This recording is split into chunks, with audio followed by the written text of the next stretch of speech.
Chapter 24. Volatile Irava. I stare up into Toravan's eyes, watch distress ripple across his chiseled features. I thought, for a terrifying moment, he wanted to kiss me again, in public. Not that I don't want him to, disaster that it would be.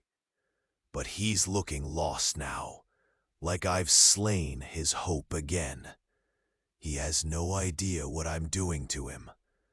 I shouldn't even be here at this party. I shouldn't be at the palace at all.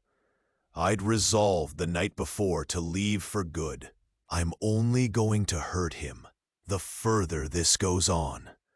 But though he knows the danger around him now, from the weaving I saw in his father's bedchamber, he still can't protect against it.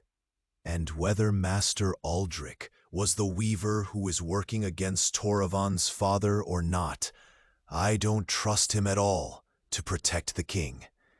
He also tried to warn me off from the king, like the dowager. So I'm here. I'll have to leave at some point soon, and come back as myself to marry this man. But for now, I'll do what I can to protect him, whatever that might look like. And right now, that's attending this party. Toravan takes an awkward half-step, then waves back toward his throne, a dark brow raised in question. His eyes, God's those eyes, imploring, maybe even a little pleading. He's looking skittish, uncertain, like he was the one who did wrong, not me. And I want to shut my eyes and burn. I bow again and follow him back, because I can't very well refuse the attention of the king in public. And because I do want to be close.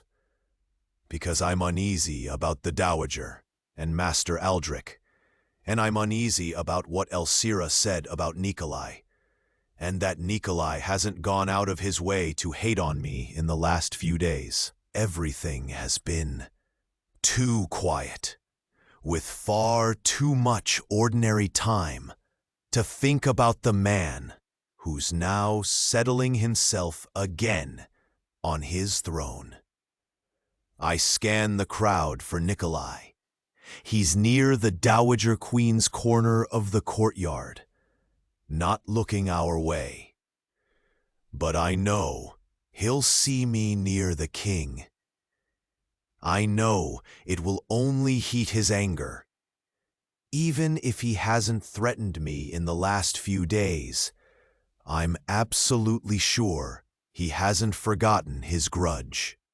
I've seen Nikolai brazenly flirting with the men of the court these last days, too. And none of the women.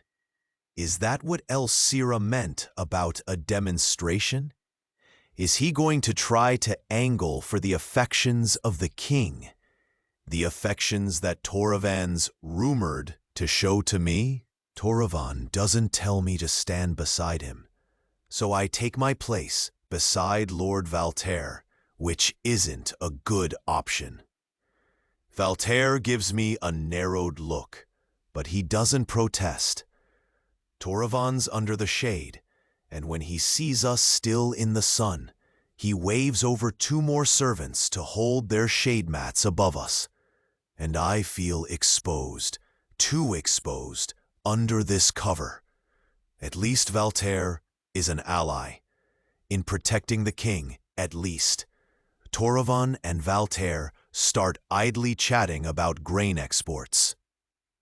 Though I'm certain Toravan isn't interested in that right now. Toravan's eyes keep sliding toward me. I try not to swat at a fly that starts bothering my nose. Slowly, the late morning daylight starts to dim. I frown and look up. The sky is thickening with clouds, heavy with the promise of rain. But the sky was clear minutes ago. I'm sure of it. Toravan breaks off his conversation and looks up. 2. Didn't the elementalists say this would be a clear day today? He looks over toward one of the other court mages, hovering a few paces away to his right.